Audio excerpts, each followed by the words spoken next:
the relationship between learning and performance. I think what Mind Ready is going to be, I think the purpose of Mind Ready is to bridge the gap between mental performance and athletics, and mental health and athletics. And the reason that so many people are involved is because it affects so many of us, and it affects our children, and it affects our entire ecosystem. And you see this environment in professional sports and college sports, youth sports, where athletes get burnt out.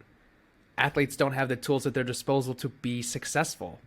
But then it just comes down to providing them a resource that gives them the opportunity to be able to focus on their performance and their development and just be kids and just be athletes. And so my question for you is what is that relationship between learning and performance? Yeah, there's where do we begin?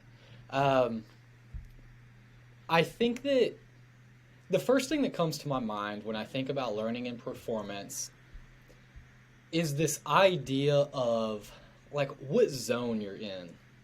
As in, thinking about sports, I know that it was very hard for me to learn when someone was hollering just at me, right? And gave me no space to feel similar to like what you said, like a kid. You know, this was, and man, we're already talking about gender stuff, but like be a man and this and that, and these ideas that these huge expectations on your performance and what that performance means, both to you, the name on your back, the community, etc., etc. I understand that, I mean, just today, or just what, yesterday, Russia invaded Ukraine. Like, I understand that young individuals go to war and often have a lot of responsibilities on their back.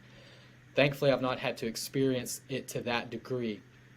I do think, however, so many young kids have so much of those pressures placed on them, so much so that what happens? Things happen like specialization, where their body, frankly, doesn't understand. Like, now their body is used to doing the same thing over and over again and doesn't have the capacity, essentially, to learn new ways to move, new environments, new situations. So, I mean, that's just like the tip of the iceberg for me is like, what is the situation that we're putting people in to set them up for success in terms of learning?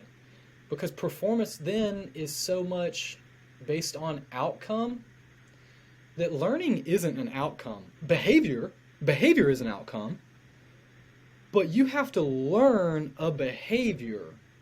You have to, and those are going to be two different situations, period. And I think so much is lost. I think so many coaches and athletes and stakeholders really do have the most positive intentions. They have the most positive intentions.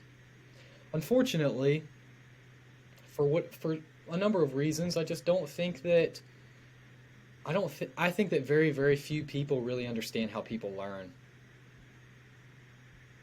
And so and a lot of people suffer for it. And granted, your short-term performance might improve some, but in the long term, who do you become? What do you lose? And how long does that learning and performance endure? Because I think it's important to be a lifelong learner and, frankly, a lifelong athlete if you want to be like healthy and well and be able to move your body. And I believe very much so that there's a huge relationship between the mind and the body, and the health of the body allows the mind to do things. And there's so many books on whether it's learning or trauma or just how emotions are made, which is an incredible book that I'm reading, by the way, called How Emotions Are Made. But like, they all work together, right? And so, I mean, we have just essentially set up all of these parallels that also interact with one another, and to isolate one of those in terms of what Mind Ready is doing or what a lot of people are doing, I think, man, it misses the mark. But it is multifaceted and layered.